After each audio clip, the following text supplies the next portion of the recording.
How to handle a narcissist. I'm talking about if you're married to a narcissist, whether it's your husband or a wife, you've got to see them for who they are. Don't allow them to hide in their charming nature, because they can be very charming individuals, but narcissists have a super inflated ego. Granted, we all like our egos being massaged once in a while, but narcissists have super bloated egos. They have a constant need for praise. They demand praise and attention. In fact, if they notice attention is drifting away from them, they can tell a big story where they are the hero or the victim. Blatant lies just to get attention. They are pathological liars. They don't even remember the lie they told yesterday. They have zero empathy. They don't care about your needs. They use, misuse, abuse anyone for them to reach the top. They have a degree of entitlement. They think God created everyone to serve them and their needs, their insatiable needs. Hey, narcissists cannot be corrected. They never even admit they are in their wrong. They overstep into your personal space. They don't respect personal space. They don't even realize they have overstepped into your personal space. I want to share with you 5 tactics to put a narcissist in their place. Hey, before I do that, have you subscribed to my YouTube channel? Please, if you have not subscribed to my YouTube channel, please do so right now. That's the only way you can support me to continue producing this content that is blessing your personal, relational, and professional life. Can you do that for me? Thank you so much. So 5 tactics to put a narcissist in their place. Number 1, set clear boundaries. Don't make assumptions. Make it very clear, these are the red lines. These are the deal breakers. Speak for yourself. Don't expect a narcissist to notice you're angry. Don't expect them to obey or respect rules. For example, you can make it clear, you can't cheat on me and we continue together. You can't cheat on me. I don't care. You can get another woman, you can get another man and cheat on them. But I have my personal dignity, personal respect, personal hygiene. I have personal values. I don't care about your values. I can't fix your values, but this is for me. This is a deal breaker. Even money matters. You've got to agree. This is the system. We are going to run this marriage. Matters money. We've got to agree a system that serves both of us. Let them know clearly you don't accept threats or abuse of any form or public humiliation. This is a no-go zone. You can't tolerate it, and spell the action that you're going to take if you overstep boundaries. Sing about it all the time until it sinks in their subconscious mind. I believe a narcissist can reform and change and become a good person in the society. Majority can resolve to be good people. You've got to be firm on your boundaries. Don't keep pushing the boundaries. Don't keep pushing, the limits, because they will extend and extend and extend, and finally you dilute your values and you allow them to step all over you and abuse you and misuse you. Number 2, if you are married to a narcissist, don't play victim if you're not in the wrong. I'm not suggesting you don't apologize, you don't say sorry, no. But I'm saying if you're not in the wrong, do not play victim, do not accept blame. Narcissists have a way of blaming you for everything that they do wrong. They will blame you when they cause an accident that you are distracting them with your stories.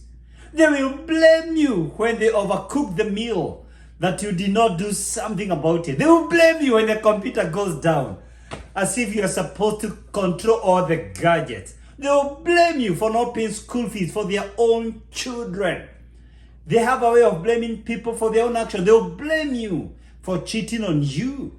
They will say you don't keep yourself clean, you deny me sex. They will blame you for their alcoholism. They will say you're the reason I'm always at nightclubs. They will blame you even for beating you. They will say, you caused me to beat you.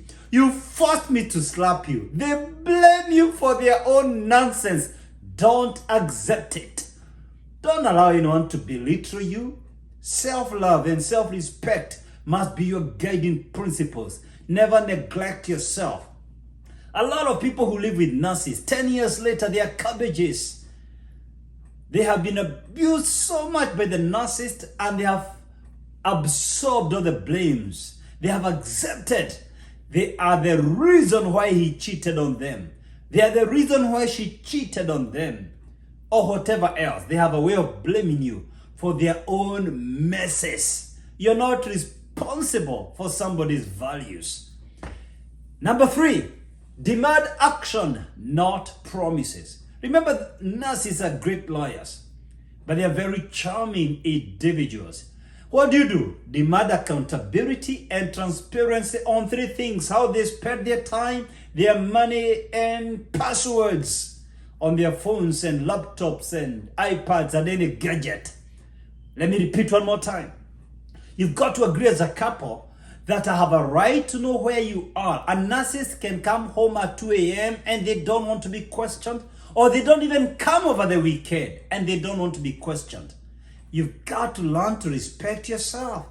You've got to agree about accountability. Demand actions. Don't be promised that I'm going to change. No. We've got to agree, if you cheated on me, this is what we have to do to fix it.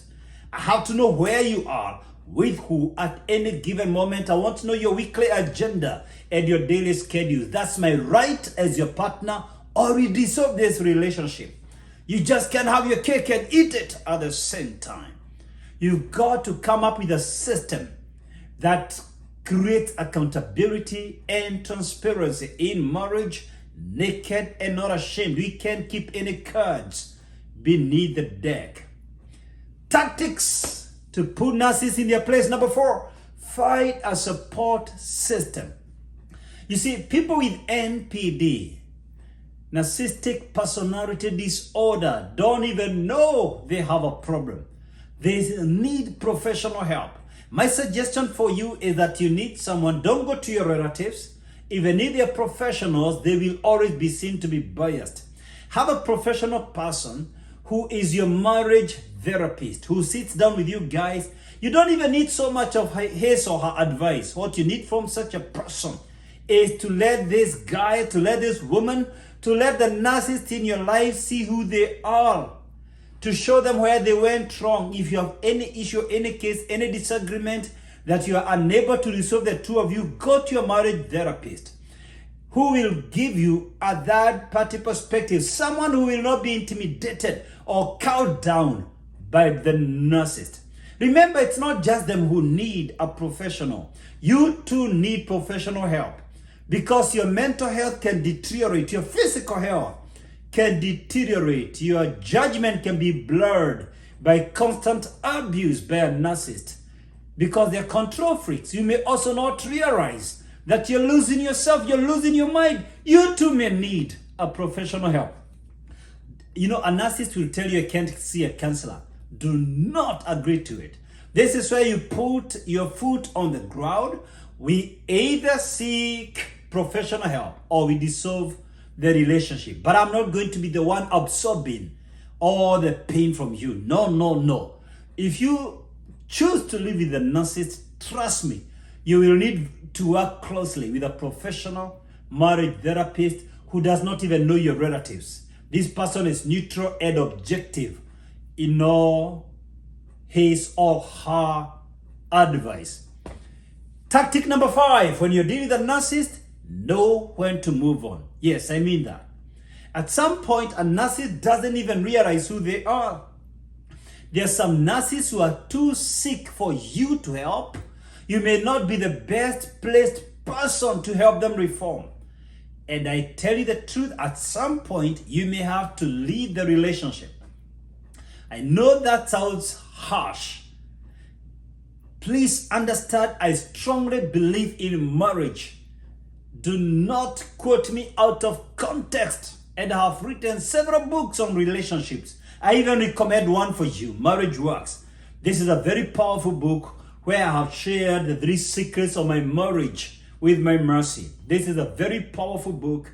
I encourage you to read this book together as a couple. And if you don't, you're not very good in reading, I have an online course dubbed The 3 Secrets of Marriage. The 3 Secrets of Marriage, you can do that online course together as a couple. Listen to the videos over and over again and take stock of your marriage. So I believe in marriage, but I want you to know this. Jesus even explained why Moses, the man of God, gave a certificate for divorce. In Matthew 19 verse 8, Jesus said Moses gave a certificate of divorce because of your hardness of hearts. Moses realized so many women were dying in marriages in ancient Palestine. So he chose, I would rather separate the couples rather than come to facilitate a funeral service. I would rather separate the couples than bury the woman. Yeah, Matthew 19:8. Of course, there were many other reasons Jesus gave for divorce, especially infidelity. Matthew 5:32, Matthew 19:9. But he also added abuse, hardness of hearts. People who are not willing to change, but they were abusing their partners. You've got to agree, verbal abuse will not be tolerated in your marriage, or even emotional abuse, someone humiliating you in public, or physical assault. Somebody who is beating you does not deserve you. Trust me. No one can live with someone else until they learn how to live with themselves. Until they learn how to get along with themselves, they will never get along with anyone else. You can decide, for example, I can forgive my husband or my wife for cheating once or even twice. Anyone can make a mistake. I am not suggesting you condone immorality. No. But trust me, we are all vulnerable. But the thing is this, someone has to be remorseful, repent, apologize, and give you assurance that they will not repeat. But when it becomes a pattern, and especially when they cheat on your face and tell you do what you want to do, you are dealing with a narcissist. And the best thing is to walk out of such a person. I know so many women who never walk out of marriage simply because they are looking for financial support. Let me warn you, the Bible says, cursed is the man who trusts in another man. Jeremiah 17:5. If man is your source, you are under curse. God is your source. Blessed is the person whose God is their source. Jeremiah 17:7. Blessed is the man who trusts in God. You cannot stay in an abusive relationship simply because that guy is taking care of money. God is your source. By the way, I have 2 other videos I have done, matters narcissists. If you are single, you better avoid them. Don't imagine you're going to change a narcissist after you get married. If you're single, please look for my video dubbed, These are the signs you are dating a narcissist. These are the signs you are dating a narcissist. And sometimes you confuse a narcissist, a psychopath, and a sociopath. So I did another video dubbed Narcissist, Psychopath, or Sociopath. How to spot the differences. You might want to look for these 2 videos in my YouTube channel. And please remember to subscribe to my YouTube channel and to ring the bell to get notified when I upload new videos. I upload new videos every week. You don't want to miss out on my latest videos. Thank you very much, and I wish you the very best in your marriage. Shalom.